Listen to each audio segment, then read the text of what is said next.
On debate on the amendment, Senator LaBoucane-Benson. Honourable Senators, I rise today to speak in favour of this amendment to Bill C-48. And the reason I'm in favour of this amendment is twofold. First, the introduction of regional assessments is important. Within months of royal assent, a regional assessment will be launched. This is good for Alberta because the province of Alberta will be invited to the table to create the framework for the assessment. Alberta's voice and interests will be protected in the process. This is likely over and above any provision that would be required in the regional assessments in Bill C-69. The regional assessments will commence before any project is proposed. It will collect data that is very important in an impact assessment. It's important to remember that there are no projects planned in this area at this time. So if a project is proposed in the future, a great deal of information, scientific information, that will be required is already collected, which would speed up the process for proponents and ultimately make the impact assessment process faster. Colleagues, the speed of impact assessment is very important to Alberta, and this clause matters. Second, it affirms Indigenous and treaty rights.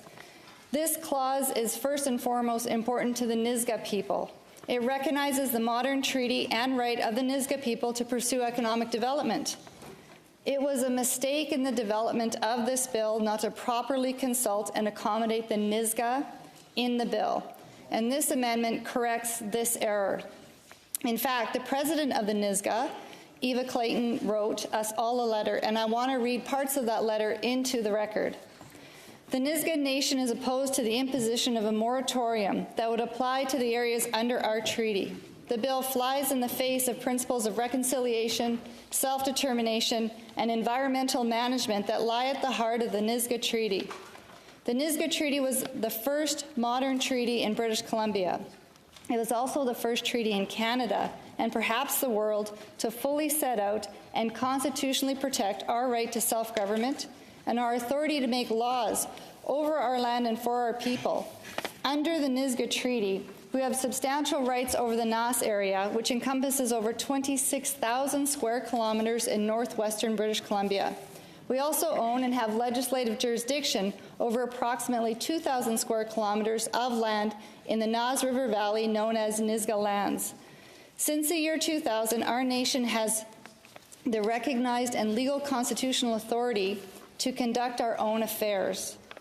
She goes on to say this legislation was introduced without any discussion or consultation about the significant implications that would have had at Nisga'a Nation and the Nisga'a Treaty. Finally, she says, for the Nisga'a Nation, this is entirely about our constitutionally protected right to have a meaningful say in what happens in our own territories. This includes a process in treaty which ensures that decisions that are based on robust environmental assessment processes where scientific evidence plays a central role and all important considerations can be appropriately identified and analyzed. This ensures that the necessary balance between a strong economy and protecting our environment is achieved. The Nisga'a Nation never has and never will support a project that could result in the devastation of our land, our food, and our way of life. At the same time, we cannot stand idly by as arbitrary and unsubstantiated restrictions are placed in our treaty area and not others.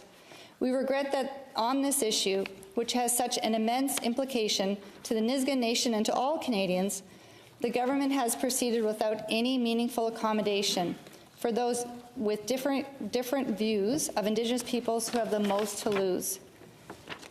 Colleagues, this clause is also good for Alberta. It affirms that the Nisga'a have the right to economic development, which could be a port, as well as Indigenous nations who want to pursue a pipeline, probably with non-Indigenous investors as well. And while there are no projects proposed at this time, this leaves the door open for potential projects. In addition, this clause is good for Canada. It changes the common narrative that Indigenous people are opposed to development. This is an example of a First Nation who is interested in excellent environmental standards, as well as the development of good, safe resource projects.